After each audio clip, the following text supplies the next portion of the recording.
Islam is a lofty structure that stands on 5 pillars.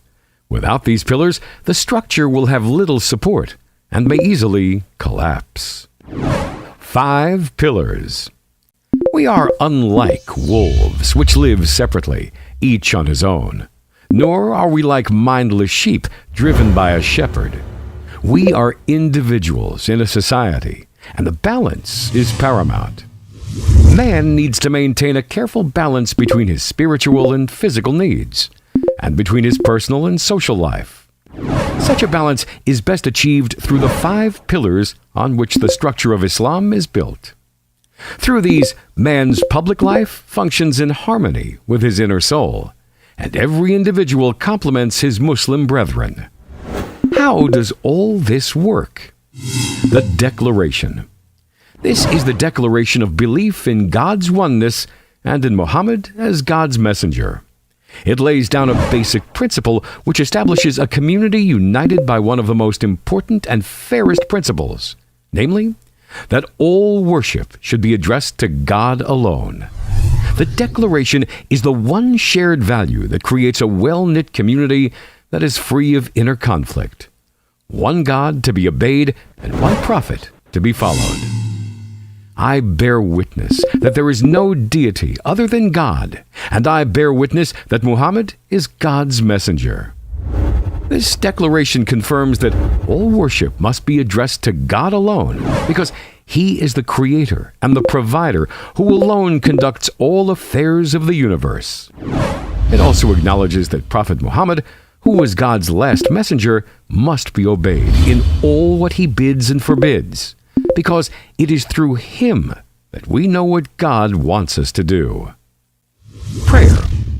Muslims are required to offer 5 obligatory prayers every day. These prayers are spread over the day and night as to keep man's soul always in contact with the Creator. These prayers are indeed a most effective barrier that stops man from doing what incurs God's anger.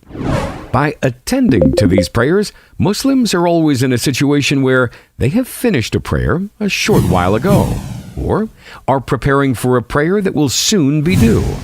Thus, they are keen not to lose the effect of the prayer they have finished when they were in contact with their Lord. And at the same time, they do not wish to stand again in front of their Lord having just committed a sin. This is the effect the 5 daily prayers have on a Muslim.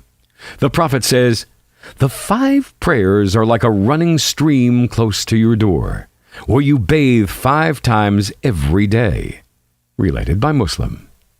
When you look at the universe around you, you'll see that it totally submits to its supreme creator. Nothing in the universe rebels, deviates, shows boredom, stops functioning, or goes on strike. It's as if the whole universe is in a situation of permanent prayer and prostration. This is perfectly described by the Quranic verse that says, أَلَمْ تَرَ أَنَّ اللَّهَ يَسْجُدُ لَهُ مَنْ فِي السَّمَاوَاتِ وَمَنْ فِي الْأَرْضِ والشمس والقمر والنجوم والجبال والشجر والدواب وكثير من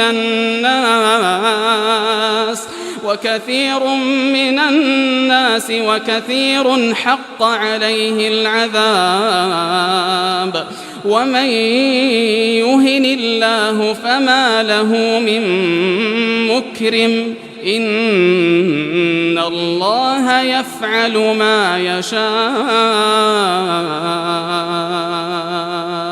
22:18. Honored by God, man should have been the first of all creatures to remain in permanent worship and prayer without a stop. However, he was chosen to be in charge of the earth and given what is suited to the fulfillment of this role. He has been given the needs and desires that help him to fulfill his role. Therefore, his nature makes man unsuited to be in permanent prayer. Instead, man needs a special worship that ensures his spiritual balance and serves as a continuous bond with his Lord, enabling him to draw closer to him. It should, at the same time, be suited to his nature and conducive to the fulfillment of his role in this life. This worship that man needs is the 5 daily prayers God has made obligatory to us. Zakat. Zakat is the safeguard that prevents social collapse. It is the institution that ensures that there will be no explosion, like that suffered by communist societies that went too far to the left, or capitalist societies that went too far to the right.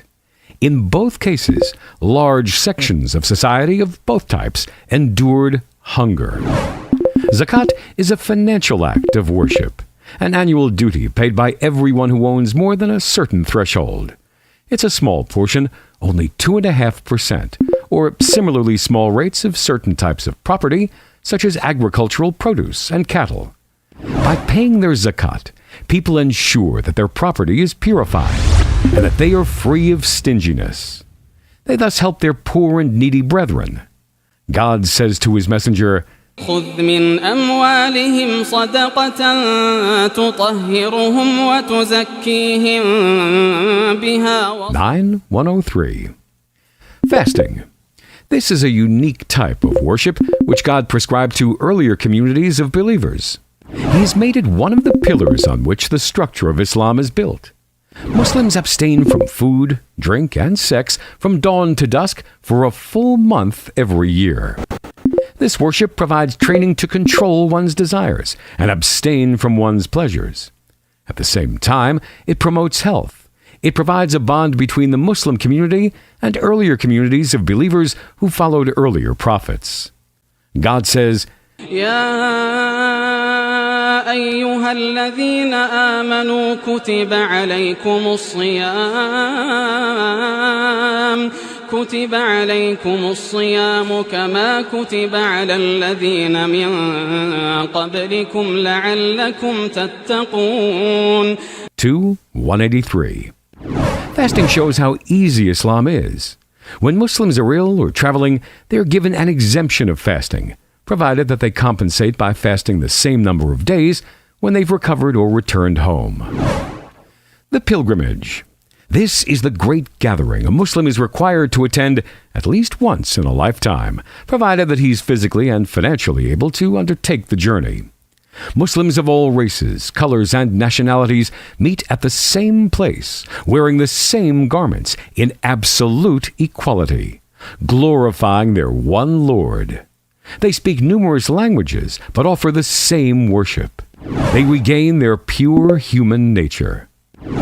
Should we put aside all the splendid aspects of Islam and focus only on its legislation and its unique organization of human life, we will find clear evidence that shows every rational person that Islam is the religion bestowed by God, the creator of the universe.